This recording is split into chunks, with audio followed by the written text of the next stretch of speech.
You're listening to the Sex Addicts Recovery Podcast, a place for sex addicts to share their experiences of recovery, to help break the stigma, myths, and misconceptions of sex addiction. This podcast may contain topics of sexuality, sexual trauma, dysfunction, or other things that may be triggering, so listener discretion is advised.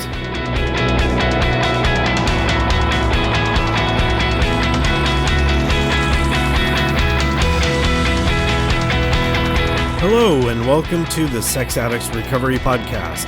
My name is Jason, I'm a sex addict, and I will be your podcast host for today. What's going on, everyone? Welcome to episode number 80 of the Sex Addicts Recovery Podcast.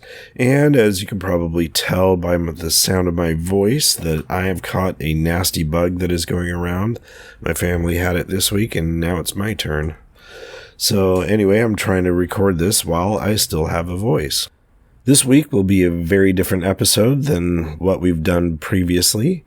My guest is Corinna, who is the wife and partner of a sex addict, but she is not in the COSA program. Not all partners of sex addicts seek recovery through COSA, such as my wife, and I thought it was important to hear those stories as well.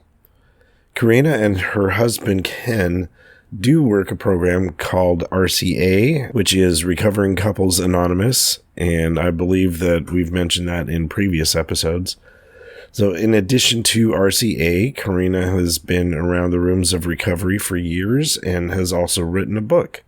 We've had past guests who have written recovery books, and I wanted to make sure that this podcast is not a means for promotion and that we're following the traditions of SAA. And there are plenty of other recovery podcasts out there for promotion. And in thinking of that, I wanted to read a little from Tradition 6, which is on page 86 of the Green Book. Tradition 6. An SAA group ought never endorse, finance, or lend the SAA name to any related facility or outside enterprise, lest problems of money, property, and prestige divert us from our primary purpose. And skipping down to the second paragraph, there are many other groups, including other 12-step fellowships, that present ideas about or offer solutions to sexual addiction or related issues. As individuals, we may or may not find these ideas and solutions helpful, but for SAA to make a public statement of support for any of these groups or organizations would constitute an endorsement. Our program would inevitably be confused with these other programs and opinions in the minds of the public, making it more difficult for those seeking help to hear and understand SAA's message. That being said, Corinna and I had an awesome conversation that touched on many different subjects. Some concepts were outside of the program of SAA, but I tried to bring in my own step work and what I've learned over the years in SAA to the conversation. Among the things that we talked about were our saboteur that messes up things when things are going well, which I tied back to my intimacy avoidance. We also talked about healing our inner child and how that relates to having chronic slips in the program. With that, I picked out a reading from the SAA Green Book about relapse on a regular basis, and this comes from the section on withdrawal and relapse, and this is the first new paragraph on page 69. Some of us have found ourselves relapsing on a regular or periodic basis. In these cases, we need to make some fundamental improvements in our program. If we haven't found a sponsor and worked the 12 steps, it is time that we do so. If we are continuing to act out as a pattern, it is possible that we aren't fully willing to admit powerlessness over our addiction. Sometimes we put ourselves in difficult situations over and over without sufficient support to stay abstinent. In this case, we need to ask ourselves if we have accepted powerlessness over our addiction in every aspect of our lives. It might also be necessary to make adjustments in our 3 circles. We may need to add new items to our inner or middle circle, or move certain behaviors from one circle to another. If we find that we're relapsing around a certain situation, we need to change the situation or find new ways to respond to it. Regular contact with our sponsor and other friends in recovery helps us gain the insights and discover the resources we need so that we can be open to changes in our ways of thinking and acting. Yeah, before I started working the steps, I was a chronic slipper. And as I mentioned in previous episodes, that I've had a few full-blown relapses when I wasn't actively working the steps with my sponsor or sponsees. So in our conversation, we talked a lot about healing the inner child and listening to what the needs were there. It was an interesting way of looking at it. So anyway, I'm now ready to turn this episode over to my conversation with Corinna. Please enjoy.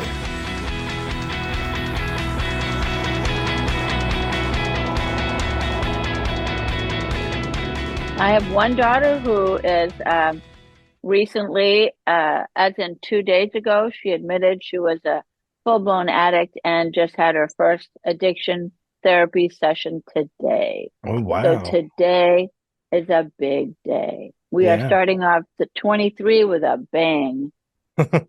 indeed. While we're going here, I'd like to introduce you. Yeah, welcome, Corinna, to the podcast. Thank you, Jason. Yeah, grateful you could be joining us here. So you are the wife of my friend Ken, who's in the Bay Area Fellowship and on my Zoom meeting that I go to on a daily basis. That's right. Yeah, Yes. so you guys are in the, I'm guessing, North Bay? We are in, I guess it's called the North Bay, yeah. We're in Novato, Uh-huh. which is on the most north end of Marin County.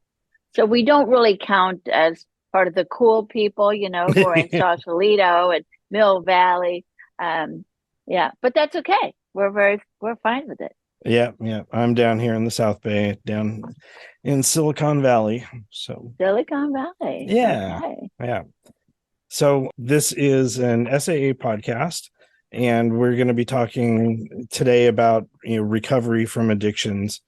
And I want to hear about your story. I also like to hear about your relations with Ken being in SAA and how you found out about all of that and how you dealt with it. And then we can talk about many, many different things. You and I had a phone conversation yesterday, and there's lots of different directions that we can go. But first off, were you in recovery before you found out about Ken's addiction? So I have actually been in recovery, starting with therapy in my teens about my food problem, and then official 12-step recovery. I've been in and out and around these rooms since my 20s. So Wow. that's 50 years ago, Nice. between 45 and 50. I first went to Overeaters Anonymous and then quickly realized that what I didn't see what I wanted. I didn't see long-term recovery, so I went to the AA program and I caught on there right away, and I got 16 years of sobriety in AA, but wasn't able to get the help I needed for my Overeaters Anonymous. So I that's when I got into my own healing and left the program because they weren't ready for what I found that worked for me. I'll be very curious to see when I go back to the Alano Club. I want to take Ken to the Alano Club, maybe a big book meeting or something like that. And I'll be very curious to see how they've expanded in terms of being more open-minded to other things, like Mhm. Recovering Couples Anonymous, we mentioned. Yeah, yeah. Some couples in SA go with their wives to Recovering Couples Anonymous, and that's like a foundation now of our recovery. That meeting we go to that we found that we love. It's wonderful. And the reason I bring them up is that they have kindly softened the edges. It's not just 12 steps, but Yeah, they yeah. also include. But so my history with the 12 steps started many, many years ago. And it's interesting for me to find myself back in that with Ken 20, 30, 40, 50, 60, literally almost 50 years ago. I'm back in the 12-step program working the steps with Ken, this time as a couple. Mm-hmm. in Yeah. our So RCA. I don't want to go into Ken's story without, him being part of this Oh, episode, he but could come and be part of it if he wants. yeah, I wanted to know He was about what the my part. discovery was like. Yeah, yeah. Oh, yeah. I'll tell you all that gory stuff and how. Yeah. So, who is really listening here? Are there addicts listening, or are Yeah. there wives listening, Yep, yep. And or yeah, both? Or so we have in our listening audience, we have addicts. Most of the listening audience are sex addicts, but yeah, lots of partners of sex addicts listen. Lots of therapists listen as well, and people oh, just out there in the world that are wanting to learn more about sex addiction and what SAA has to offer. So wonderful, wonderful. yeah. Ken has been very lucky, and he caught on a year after he got involved. Okay, so I'll start at the beginning. So Yeah. COVID hit, massage places closed. Yeah. So we had to branch out and find, they're called in this neck of the woods, they're called sex workers. He was at the point where he wanted to be caught. He'd been living a double life for 7 years. Hmm. Hmm. And I say thankfully, but we had other issues. So he was faithful to me in our marriage for, I think we figured out 12 years before three very, very difficult things happened to him. He got tinnitus, probably as a result of the other things. Both of his daughters were doing meth. One of them said she would be dead if it wasn't for me. Thank you, God, I was Hmm. there. And her sister stopped when she stopped. But anyway, the kids were doing meth, and then one of them got pregnant. And then it was at the same we found out she was 4 months pregnant. I found out. I saw. And so then it was at the same time as a show. He has a big health and healing show that, 8 to 10,000 people used to come to a show. It's a huge thing to carry on your shoulders. So there was the meth, the pregnancy, the expo, and I needed a new hip. And I was a mess. I was like, I can't rollerblade anymore. My life is over. I'm an Hmm. old lady. And I took it all out on Ken. I beat him up because I was so freaked out. So those three things happened. And also, he figured after I was going to have my hip surgery, it would be a while before we could resume our, you know, Hmm. activities in the bedroom. So he went out the first time. But before that, it wasn't like we didn't experience sex addiction because the problem we had, even though he wasn't going outside the marriage, we had a huge problem with him pushing sex on me because Mm, he wanted okay. sex pretty much every day. And so we were constantly arguing about sex. And I sometimes wonder if this happens with other sex addicts, or because I mostly hear about them going out, but I don't hear Hmm. a lot of stories about them pushing their wives. And so this is a funny story. So, when I met Ken, I was 45. We got married at 48. So I'd been in the healing world for almost 30 years, Hmm. right? And it's what I'm about. I'm a seaweed artist. This is my West Coast seaweed up there. But Awesome. I make beautiful seaweed art. So I'm an artist, and my mission in life is to save everybody, including animals, especially children, right? I especially want to help children. So I've been studying this. This is my passion, right? So I meet him, and he's pretty much a perfect gentleman. The places he took me, the nudist places, we'd have problems there, but he was pretty much great until we got married, and then it was really bad, and then he really started, he changed. He completely changed. It was a Jekyll and Hyde thing. It was Oh yeah. real, Yeah. but you know what? I was 48. I loved this guy. He was adorable. He was funny. He was cute. He was so loving. And I married for life.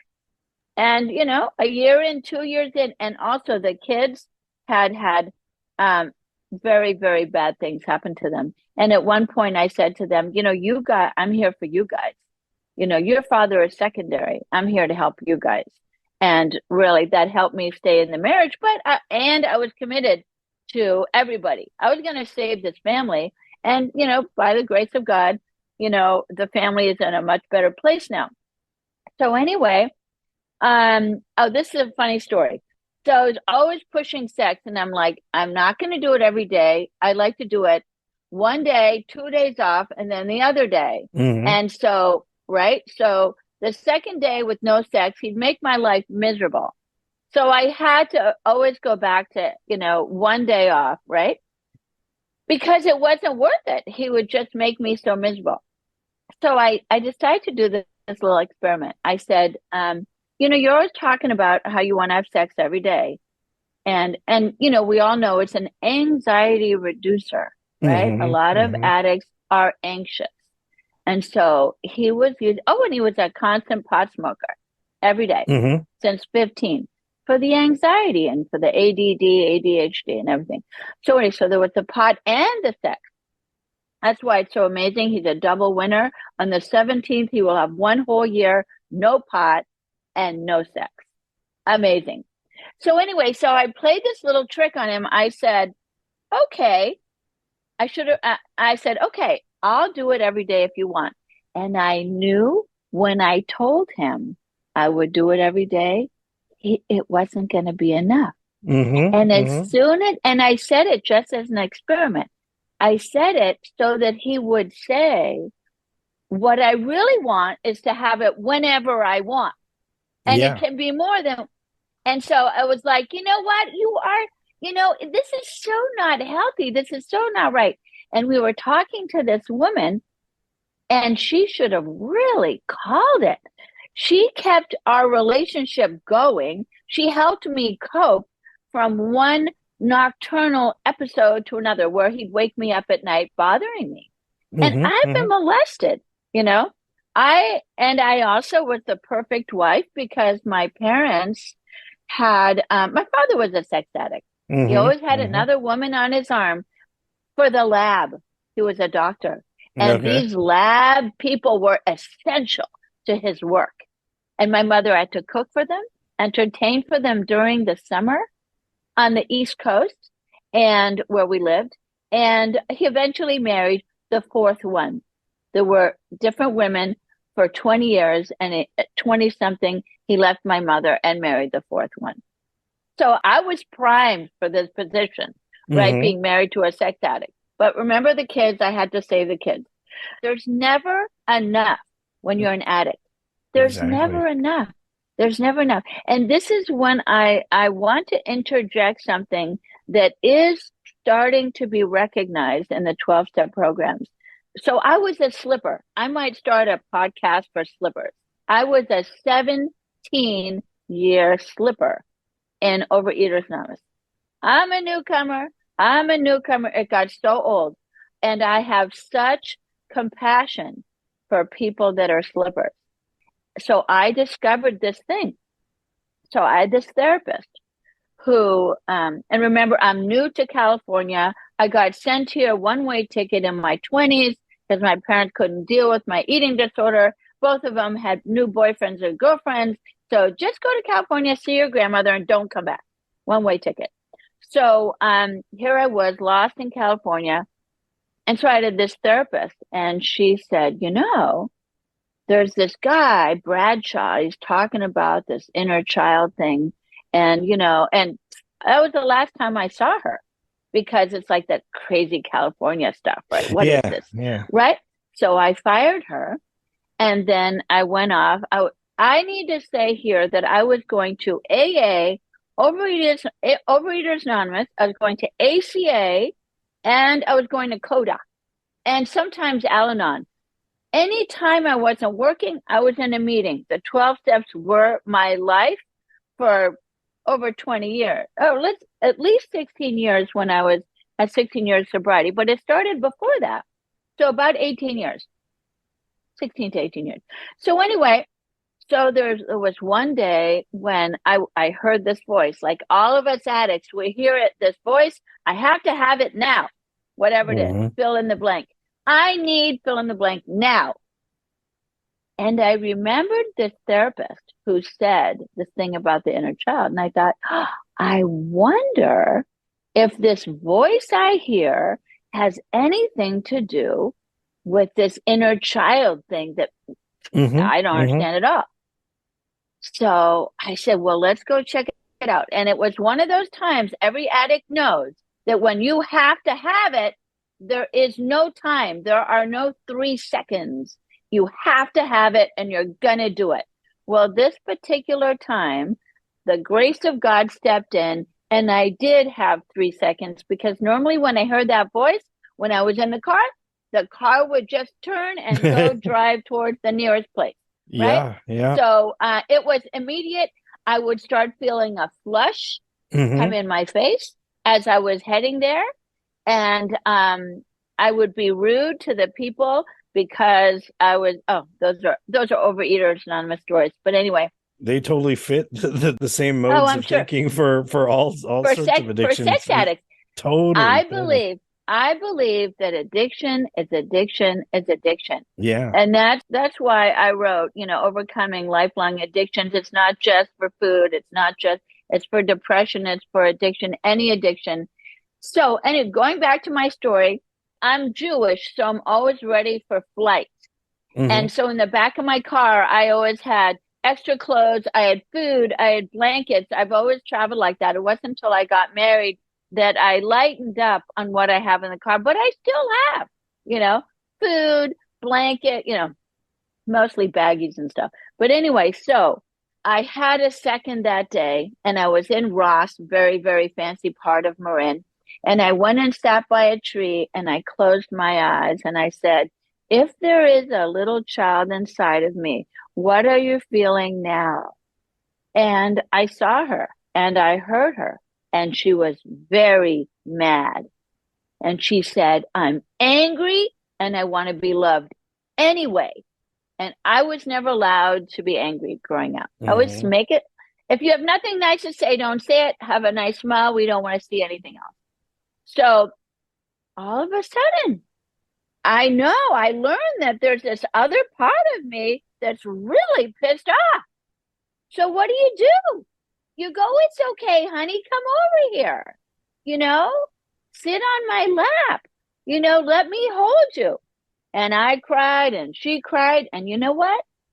That was the end of my slipping, that moment. And unfortunately, it was the end of my 12-step meetings, because when I went running back to AA saying, guess what? I'm so excited I didn't have to binge. They all knew I had an eating disorder. And they said, what happened? And I told them. And they said, is it in here in the big book? And I said, well, no. And they said, well, we're not interested. So I said, bye-bye. I have to go because I found something that worked. And so I continued to use what I learned in AA. There's a lot of great stuff in AA. Yeah. And my future, day to day, hour to hour, this is what I did. I was constantly checking in with this voice, the voice that wanted what it wanted. And as soon as it spoke to me and said, I want sugar, because I wasn't drinking. I had 16 years sobriety. I wasn't going to blow that. But as soon as it said, I want sugar, I go, what's the matter? Come sit on my lap and tell me about it. And she'd say, all we do is work. No fun. So I'd say, okay, I can fix that. Let's have some fun. Or she'd say, I'm really tired. And so I'd say, okay, we can't rest right now, but we're going to rest really soon. And guess what? The pounds started coming off. The sanity started coming back. And I remember the first year going, I can't talk about it yet because so many people lose weight and then they gain it. So I have to wait. And I waited years before I really started talking about it. But anyway, so going back to my marriage with Ken. Ken, the massage parlor is closed and he gets sloppy with his texting. And he knows, because I've told him one time, because he was into polyamory, excuse me. When I met him, he was like, can't you be my main squeeze? And I'm like, excuse me? I said, you can have all of them or me? You pick. Mm-hmm. And he's like, well, I want you. It's like, well, I guess you decide, because I'm not sticking around for any funny business. So he always kept picking me, but the addiction had really set in, and I was starting to stick to my guns more and, you know, whatever. So, and he was going through this very, very difficult time. He still has tinnitus to this day. Mm-hmm. Something broke. The stress broke something in his brain, poor guy.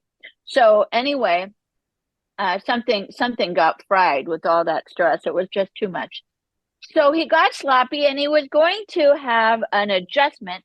And I left my phone at home. So I'm like, let me have your phone, just so I can play with the phone. And I found some woman on the Mm-hmm. phone. I Googled her and it said she was a sex worker because they Mm-hmm. don't call themselves prostitutes in Marin.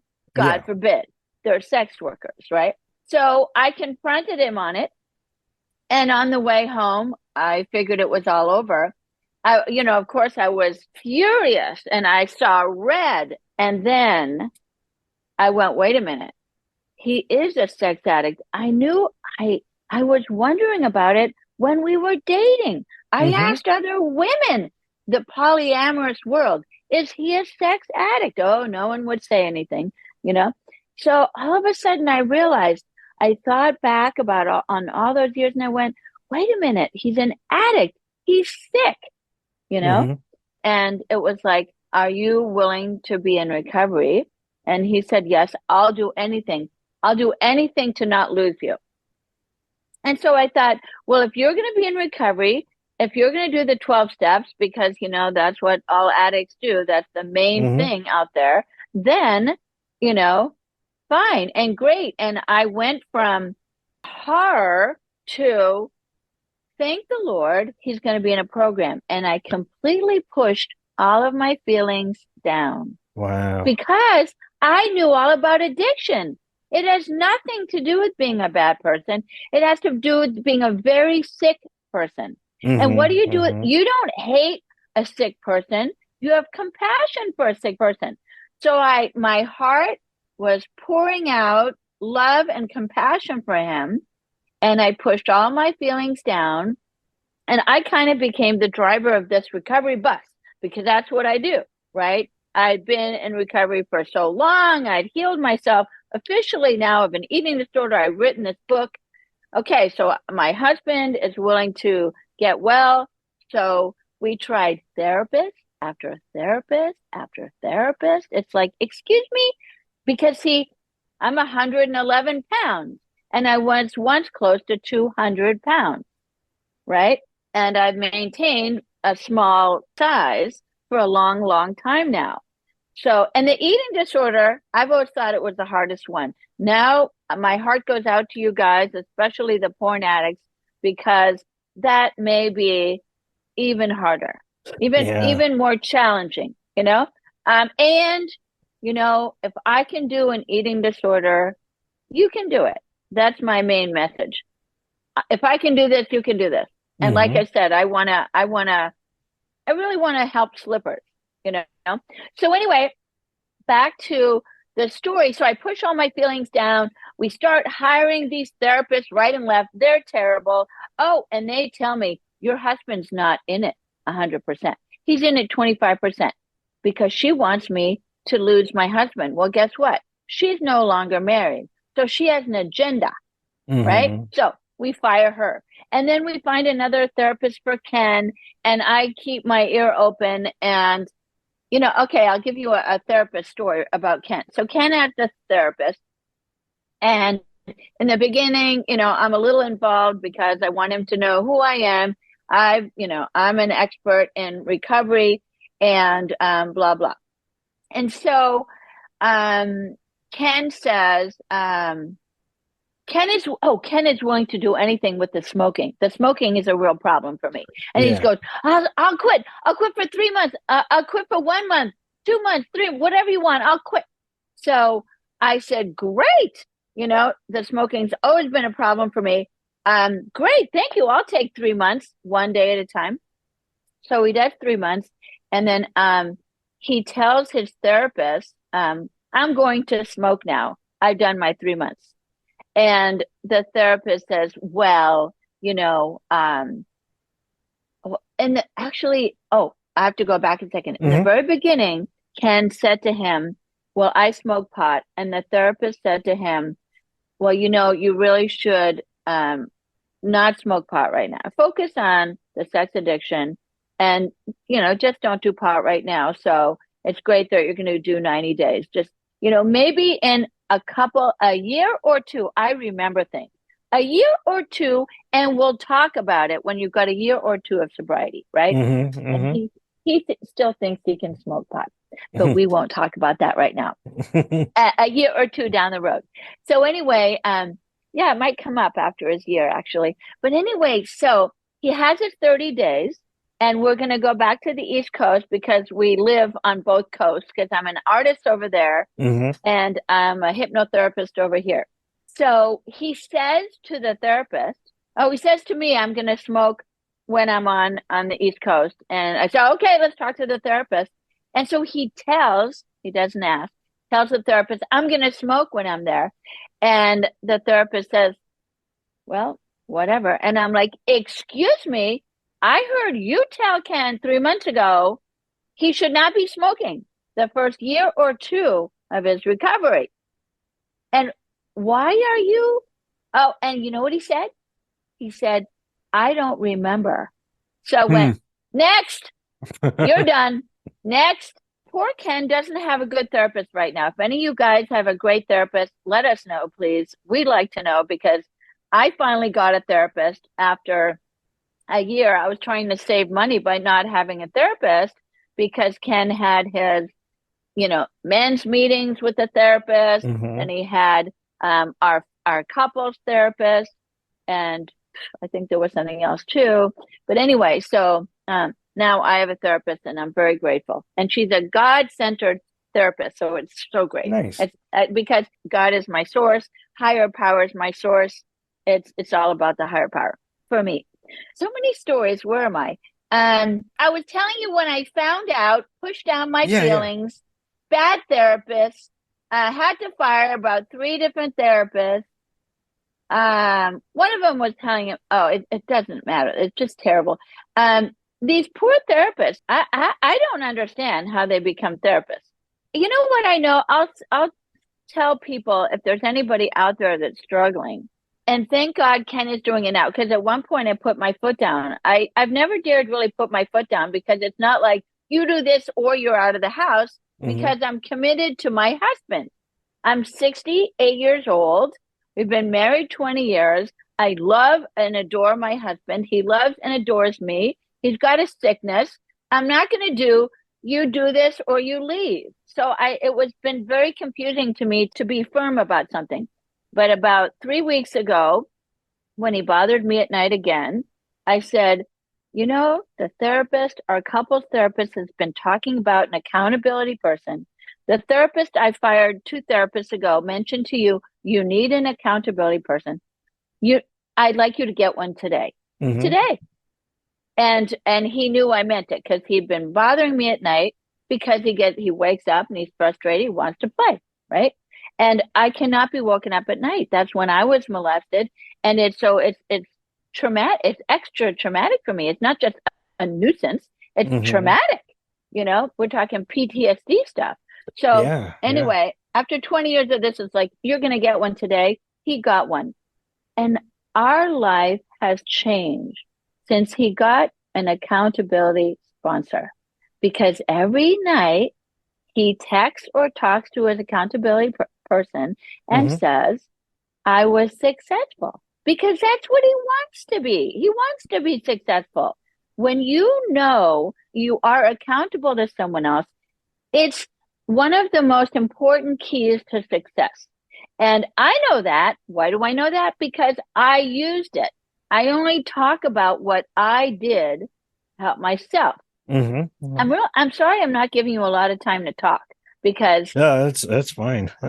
is this okay? All right. Yeah. So anyway, one of the ways I got successful was, or the times before I met and started healing my inner child, The times I would have success was when I would text, or back then it was email or call someone and say, I had a good day, right? This is what I plan to do during the day. And at the end of the day, or it was eat. This is what I'm going to eat during the day. And at night, it was I ate what I said I was going to eat.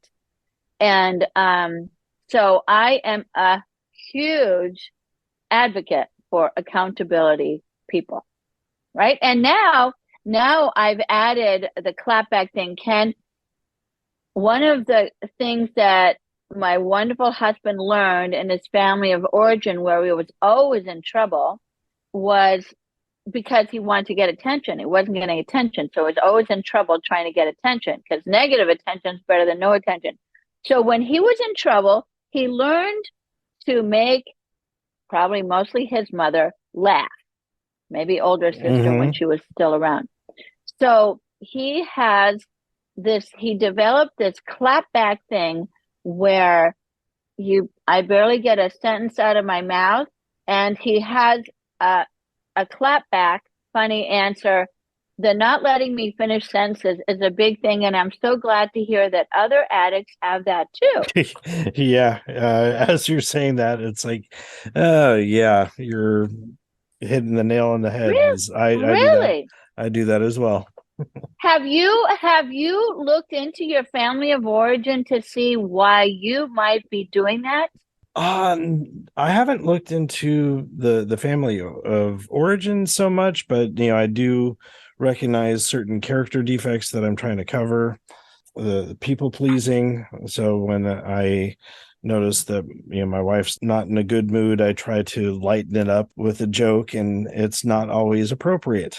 And so it makes me feel less awkward, and that's not my place. So you know what? I'm just learning this. This is beautiful, because today, oh my gosh, we have the best couples therapist in the world. He knows so much. When I don't know if I can say about the daughter, she mentioned she had a particular kind of addiction, and he had gone to a workshop where the guy was an expert on that kind of addiction and has written a book on it. So our therapist is so amazing. And there was something that he said that you put your finger on about you. Okay, I remembered it now. You are uncomfortable. So Ken gets uncomfortable. And this is so big. So I have to go back to how it pertains to us. So what we have this thing, we've been doing it since we were boyfriend, girlfriend. He's been doing it. We do really good. We're happy. And I'm so happy that we're happy. There's no problems for a day or two or three. Doesn't really get to three, because Ken will, sometimes you just have to say, fuck it up. Sometimes you just have to use those words. Yeah. I'll say it in another way in case you want to cut that out. Ken will fine. sabotage it. All right. So, and then boom. And so because I'm a hypnotherapist, I immediately named that. There's your saboteur. Your saboteur is at it again. So the saboteur has been alive and well in our whole relationship, which is 22 years. Okay. So today we find out why. This is such a big key for people. I just hope I can say it well. And this is why it's so important to do, in my not so humble opinion, to do the inner child work well, and with someone safe and someone who's not trying to milk the situation, because you can do a lot of this yourself. So this is what we learned today, because I asked this therapist, why is it that when we do well, the saboteur comes out, and then boom, we're right at the bottom again? And this is why. It's huge. The family of origin pain in us addicts is so huge that we are terrified to feel it again. Okay? And also part of that is that we are comfortable with the family of origin pain, we are comfortable with things not going well. We are comfortable with yelling, screaming, horrible things. Kids have seen their parents beat each other up. Mm-hmm. So there is that part of ourselves inside us, whether or not we want to admit it. It's there because we were at one point, 1, 2, 3, 4, 5, right? And then a bigger person developed on top of that little person, but that little person is still there. And so this is how it goes. Addicts are uncomfortable with things going well that they are not in control of, Mm-hmm. i.e., a relationship going well is very frightening for them because they're not totally in control. We all know addicts are control Mm-hmm. freaks. Well, there's a reason for that. There's a reason for that is that we don't want to feel bad again, right?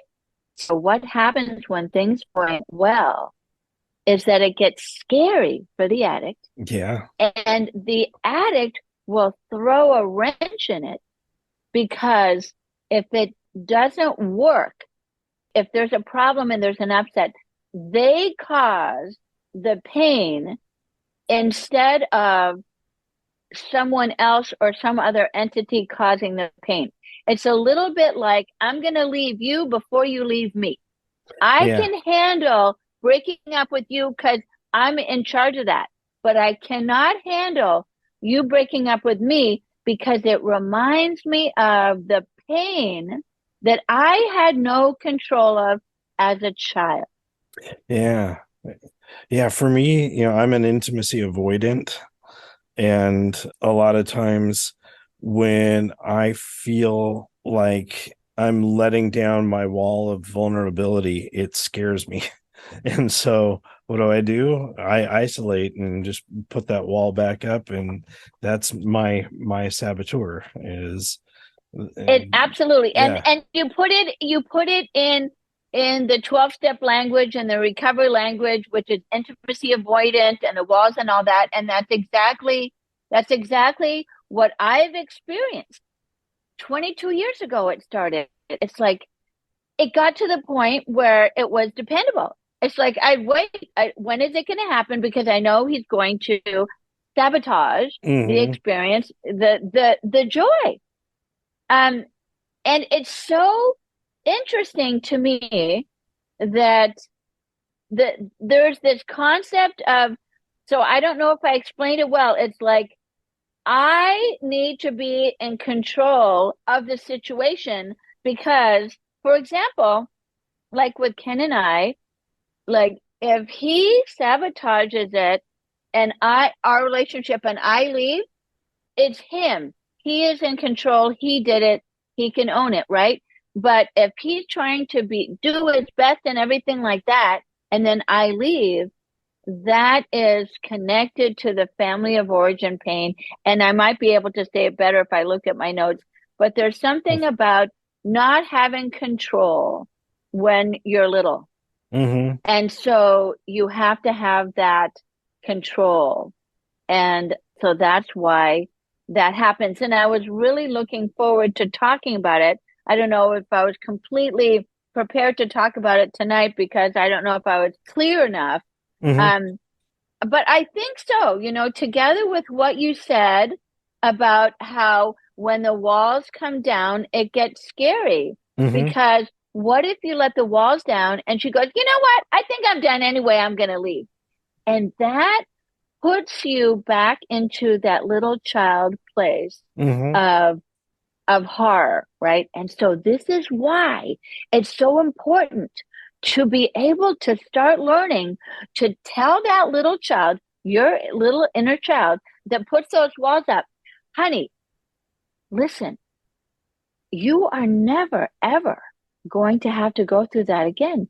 Never, ever. And I'll tell you why, because you're not 2, you're not 4, you're not 6 or even 10. You're not those ages anymore. And the best part is I'm here with you. I'm a big person. I'm going to take care of you. I'm your ally. And you're never going to have to hurt like that again. Never. I'm not going to allow it. And it can't happen again anyway, because we're never going back to you being 2 or 5 or 9 or 15 even. We're never going to do that again. And I'm here for you, right? And look who else is in our life. There's this wonderful wife that we have who loves us. We have sponsors. We have friends. There's this thing that they say, it's almost too simple, is that was then, this is now. But it's way more intimate than that. It's way more intimate. That little kid, you're consoling and holding and comforting that little kid is what is going to help you, in my not so humble opinion, lose that wall that you put up, those defenses you put up. Because if you just try one time to let down some defenses after you have had a moment with your inner child, which I so hope that you try. I don't know if you've heard about it. I don't know if you've done work with it. A lot of people come to me and they go, I've done work with my inner child. I've had therapy on it. Yeah, but you still can't sleep. Yeah, but you still bite your nails down to the quick, so maybe there's something that you didn't quite touch yet, that you didn't quite look at yet or feel yet.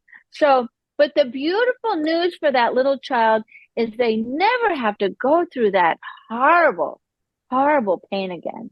Yeah. Right? Yeah. They can feel safe. They can feel safe right now, because not your wife, not your therapist, not your sponsor, but because you, the adult, you can become the parent of that little terrified, broken child. Yeah. Yeah. And doing my step work, that's where I have discovered when I work steps 6 and 7, when I'm looking at character defects, one of the questions that my sponsor had for me and that I passed down to my sponsees is, where did this character defect come from? How has it helped you in your past, and what would life be like without it now? And for me, a lot of this stuff came from my childhood. I lied of course to get out of being in trouble with my parents.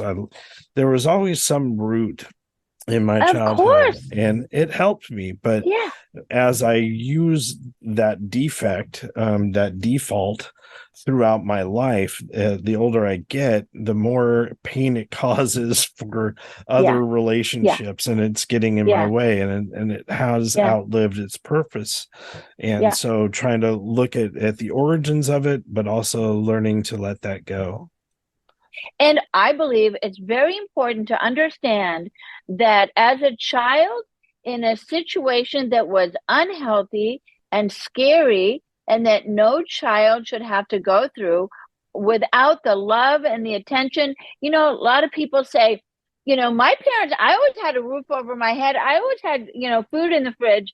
Yeah, but did you have the heart-to-heart connection with mom or dad or both?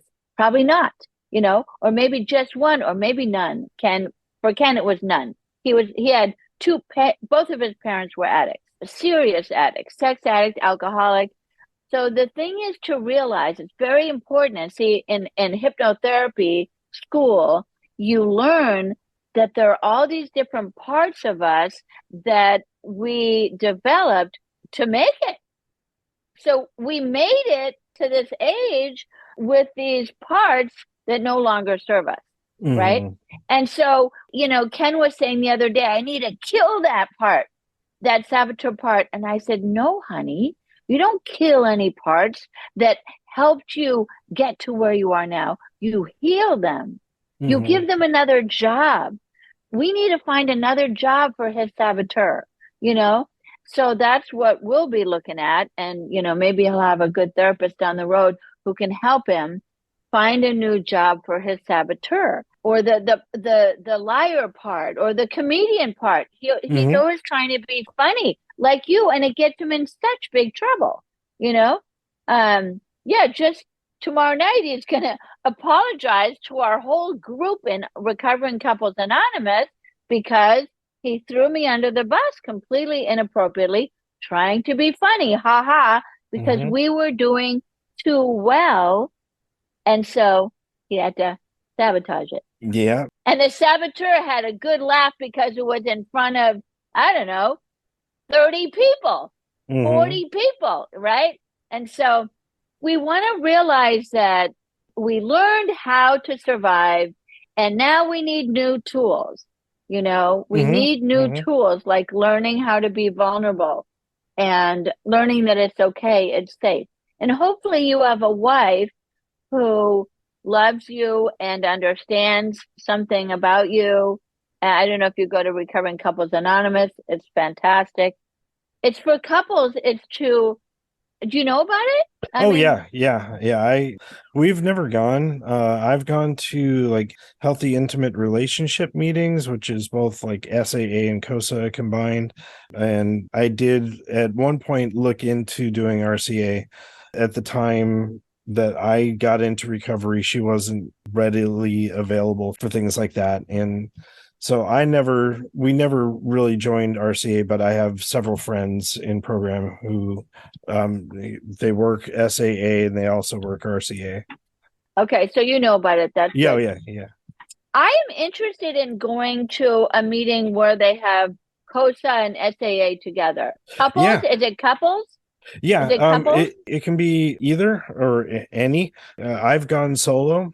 Some people will join, like on Zoom. We'll often see a couple sitting on a couch. So it'll be two people per window.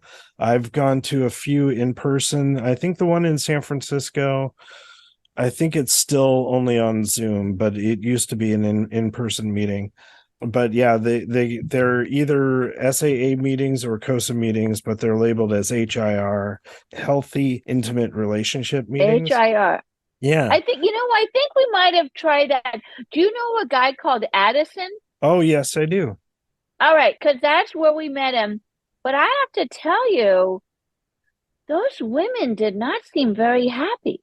Yeah, a lot of them are still suffering a lot of the betrayal trauma and looking at the pain that the wounds are freshly ripped open, and so they're looking for a way to heal from that.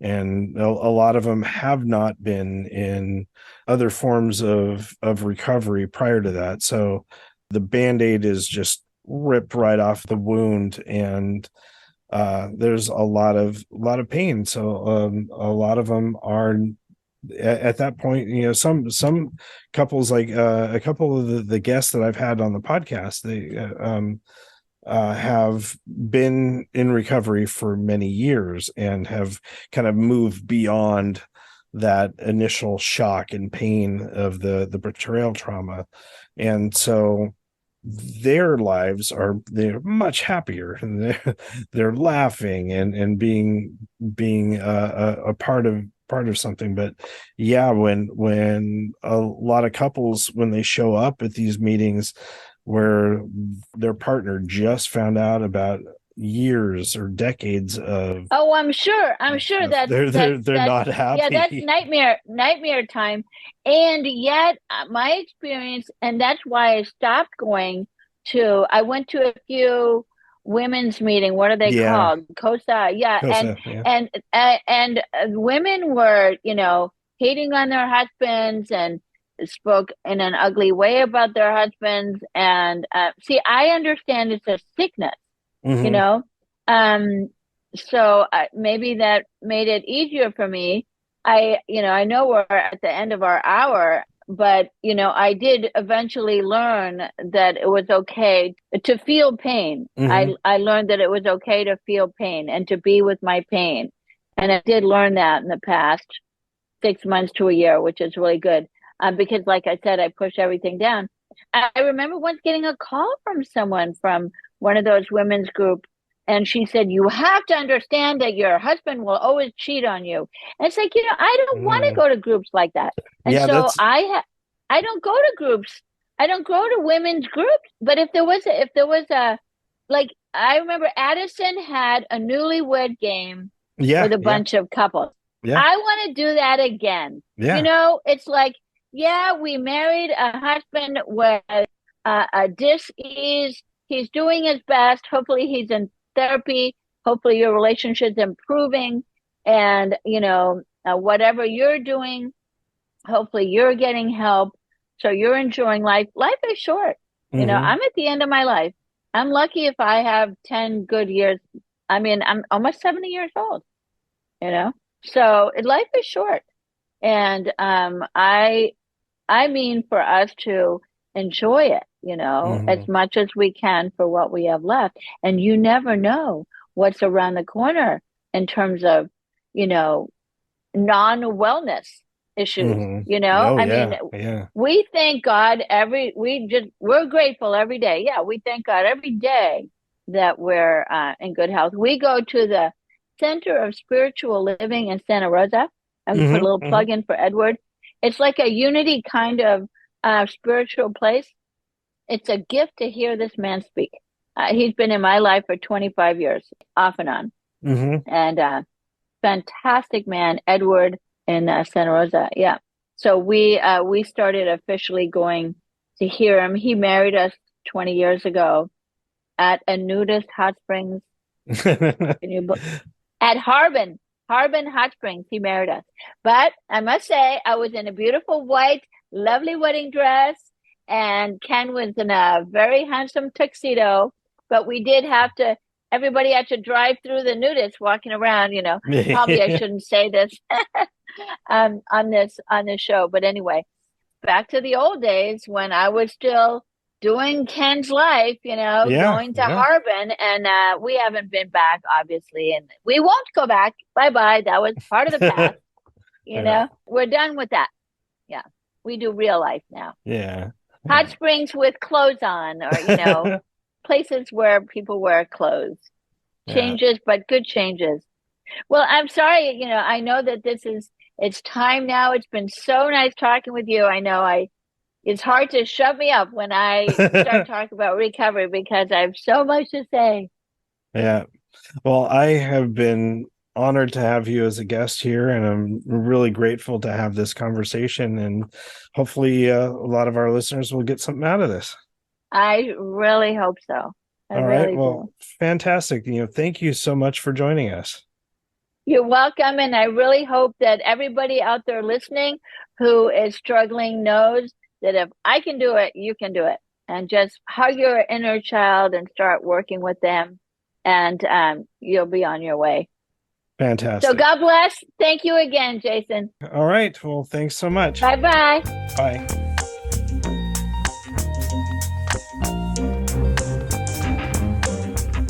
Many thanks to Corinna for joining us on this episode. I really enjoyed our conversation. I've had a few offers from other program members to have their partners on the podcast who are therapists or addiction specialists. Before we started sharing COSA stories, I had to respectfully decline those offers. But many people have enjoyed hearing the COSA shares, and I will continue to post those. However, with the therapists and addiction coaches, there's a fine line that I have to walk, keeping to the traditions of SAA. So I'd really like to hear from you, the listener, how you think this conversation went. Should we share more partners' stories outside the realms of COSA?